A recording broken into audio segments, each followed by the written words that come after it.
Iyi ndiyo miromo iri kuita noise pamasocial media ichitaura kuti I'm a high value woman, ndiri mukadzi ane mastandards ake inini. Ndosemi miromo iri kukutaurira kuti hausi type yangu, iwe wobva watoita pressure kutoshaya hope uchichema kuti nei mwana uya ari kundiramba.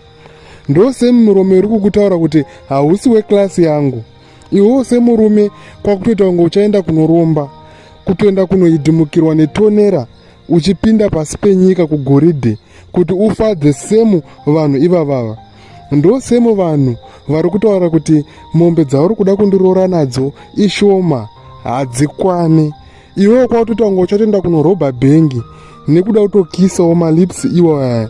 Apa nechekubackground Satani anenge achitoseka achiona tsvina dzauri kuzvipira pressure. Anenge kuti mufana uyu haana chaari kuziya. Chiri kuseri kwemiromo iri kukupa pressure haufi wakazviziya, waita mwana mudiki.